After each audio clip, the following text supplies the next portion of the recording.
just punched my mic. Damn these animated hands of mine. Here we are to talk about Van Richten's Tower, the one place in the entire module that proves Strahd supports squatters' rights. The guy shows up, sits around for a few months, and he gets a tower named after him? It's right there in black and white. The guy's practically got the deed. Now, as usual, we're trying to solve some problems with the chapter. One of the big ones here, like a lot of the other chapters, is that it's almost entirely empty space. Now, this is a 4-story tower, but half the floors are empty. Really, the only description in there is that it's an empty space, and if you step on the floor, you fall through it. That's kind of lame. I think we can do a bit better. So we're going to fill out the tower. We're going to add some interesting elements to it that you can interact with, and we're going to talk about Van Richten himself. I've got a lot to say about that guy.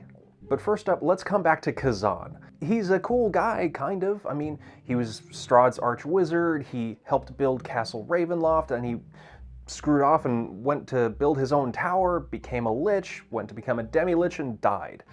It's quite a life, let me tell you, and a bit of an unlife afterwards. But as a character, he just doesn't work. Now let's take a step back into reality and talk about the design of the module. It's almost as if this chapter's author and the author of the Amber Temple chapter didn't talk to each other. You see, they both had a lich in their chapters, and they both thought it was cool, and somehow that got published. Barovia is a really small place, and liches are extremely powerful NPCs. There really should only be one of them at a time in an adventure. 2 is just too many. In addition, the name Kaizan it sounds a little too much like Khazan, the barbarian dead guy from Yesterhill. We're going to talk about him in the next video. But Khazan as a character just doesn't work for those reasons. There's a lot of chances for confusion where the players are concerned. Do they mix his name up with Khazan? Or do they mix him up with Esmerelda in the Amber Temple?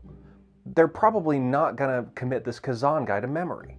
So what we're going to do is we're going to remove Khazan completely. Instead, he's going to become a composite character.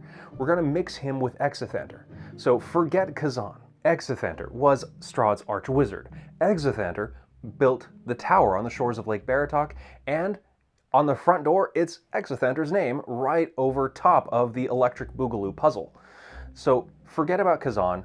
His name is Esmerelda now, okay? And things are going to make a lot more sense. It's going to be so much more streamlined, I promise you. All right, let's start going through the areas of the tower. Now, Area V1, Ezmerelda's wagon. This is a really neat area. A lot of people have great stories about this. They usually involve large explosions and dead characters. So I'm going to say this right now. If at your discretion you think a 10d10 explosion is going to TPK your party, go ahead and move that wagon to the outskirts of Kresk. Ezmerelda can be found in Kresk anyway at the library, as I discuss in my Kresk video. Moving on to areas V2 and V3, they're pretty much unchanged. Like I said earlier, the name above the door reads Esmerelda, not Khazan. So go ahead and change that. Everything else is pretty much stock and standard. Now V4, the first floor of the tower, is where we really start making our changes. We've added some crates in there. These crates contain Van Richten's provisions and supplies. He's been living here for months. After all, he's got to have somewhere to store his stuff. Most of the crates contain just basic things like hempen rope, lamp oil, and some food and whatnot. Go ahead and put any mundane survival items you want in there. The last crate contains his extra monster hunting gear. If you want to make that a locked crate, go right ahead, but Esmerelda's been here for a few weeks. She's probably busted it open by now, let's face it. In there, you're going to find 10 bulbs of garlic, some holy water, some wooden stakes, a heavy crossbow with 20 bolts, stuff like that. Now, your player's going to love this. They're going to take all of it, and probably Van Richten's going to be really pissed off. Moving up the tower, we're on the 2nd story now. This is my favorite area of the entire game at this point. The floor of this area is littered with books, lying open, closed, whatever. Some of them are weather-worn. There's a few readable ones. They cover a variety of different subjects. They're all non-magical. In one of the walls, there's an alcove about chest high, maybe yay wide, and inside of it is a marble bust of a middle-aged man. It's exquisitely crafted. and it's really the only thing of note here. Everything else that is of any value that wasn't bolted to the floor is gone. It's been looted years and years ago. Any character that has a passive perception score of 10 or higher is going to notice that the eyes of the bust kind of seem to follow them as they move around or as they go up and down the elevator. Any character that moves within 5 feet of the bust will find that it immediately animates and starts talking. It exuberantly introduces itself as Buster. Shortly after the creation of the tower, Exithander used his magic to imbue a bust with sentience and personality. Despite that, he didn't bother giving it a name. It was just something to talk to through the long, cold nights in the tower when he didn't have any company. Years went on, and Exithander eventually disappeared. He never returned. More years wore on, and things happened to the tower. Lightning struck the wall, blew a hole in it. Looters came in and took anything that wasn't nailed down.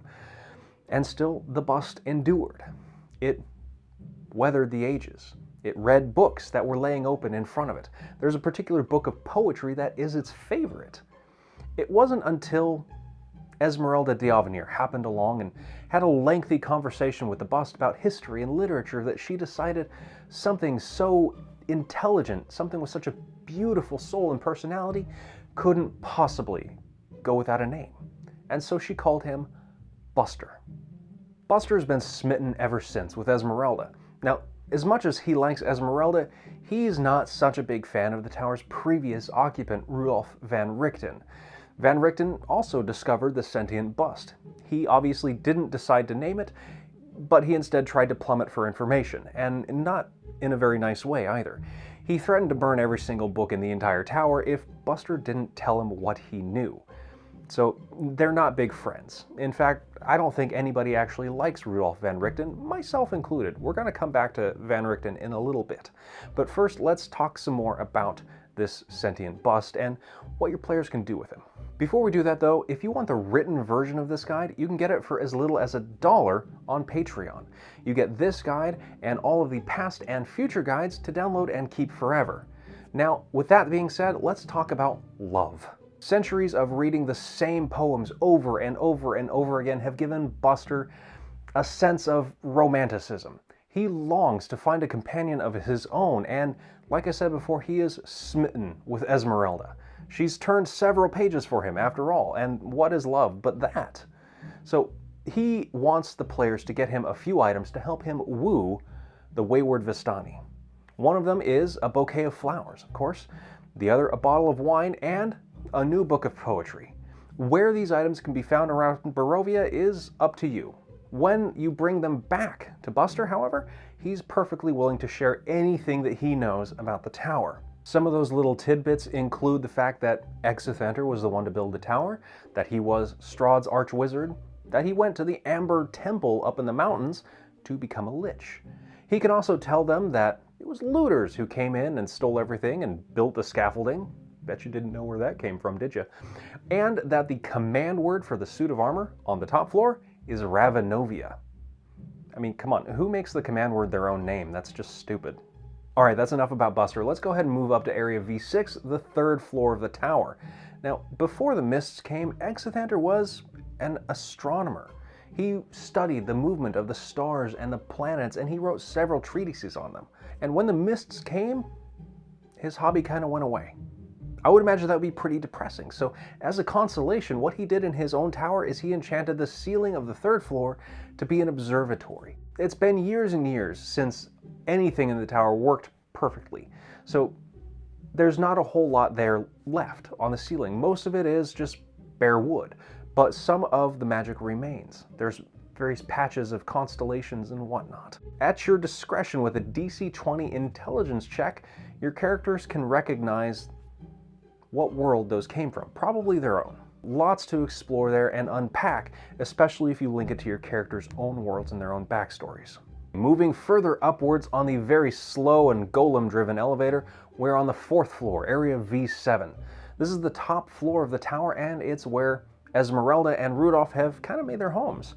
There's a bed here, a desk, and in addition to all of that, there is a conspiracy web on the wall. When Esmerelda moved into the tower, she found Rudolf's notes in ruins, and burnt to a crisp, -1 journal entry. She used that journal entry to basically retrace his steps and recreate his notes. She's that good. Now, to that end, she's created a conspiracy web of sorts on the walls of this floor of the tower. The walls are dominated by all these little notes and hand-drawn portraits. Chief among them are two larger portraits, one of Strahd himself and another of a balding man in spectacles labeled Rudolph. These portraits are connected with black string to all of the other notes and drawings on the wall. Connected directly to Strahd's portrait are other hand-drawn portraits of Richten and the four brides. There's also Lady Wachter and Aragal. You can go ahead and add in anybody else that you want directly connected with Strahd as well. Esmerelda's been spying all over the land and gathering intelligence. She's also a hell of an artist. In addition, there are drawings of Castle Ravenloft and as much of the grounds as she can see. How can she see over the 90-foot walls? I don't know, that's not my problem.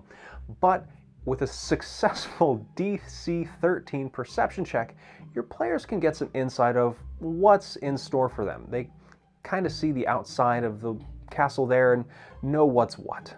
And lastly, laying out on the desk is a map of the immediate area around the tower, Lake Baratok and the surrounding forest. There's a small circle around a section of forest with the word werewolves next to it. You can see and hear all about the werewolves in my Werewolf Den video right up there. Alright, last little bit about the tower. Let's talk about the treasure that you get to find in that hidden compartment behind the suit of armor. Now this is where your Fortunes of Ravenloft reading might place one of the items of power. But in addition, if your players can get the suit of armor to hightail it, they'll also find a sextant and a looking glass. These are remnants of Exithanter's stargazing days. They're made of brass and they're all tarnished and everything, but his name is very clearly inscribed on the edges of them.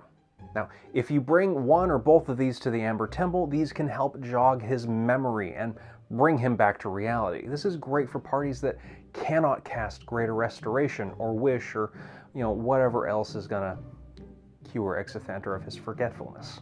With all that being said about the tower, let's talk about its star resident, Rudolf van Richten.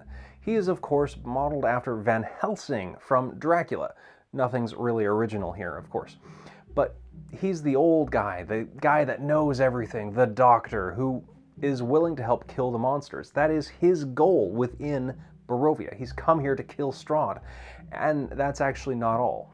A lot of people forget that Rudolf is completely and utterly racist. He's basically a neo-Nazi. In addition to coming here to kill Strahd and hunt other monsters, Van Richten has come to kill any Vistani that he finds, minus Ezmerelda. He's probably a bigger a-hole than the campaign's main villain. Strahd never trained a tiger to commit a hate crime. In my own game, I played Van Richten like a helpful old mentor. I dropped the whole racism and genocide thing, and it made it pretty pleasant to play him, actually. I modeled him kind of after Hannibal Lecter, but less cannibalistic. If you want to do that, go ahead. It was fun. I enjoyed him as a character, but only because of the way I changed him. If you want to keep the dark aspects of his personality, the whole genocide, Vistani killing racism thing, go ahead. It definitely makes for an interesting dynamic, but I don't think you're going to be able to play him like I did. He's not a very helpful guy. In fact, he's basically a secondary antagonist within the module. He's a very ends justify the means kind of guy, and that really clashes with the do-good attitude of most adventuring parties. In fact, he may be trying to kill Irina by throwing her to the wolves just to draw Strahd out. As Van Richten is fond of saying in my own mind, when tracking a monster, one always needs proper bait.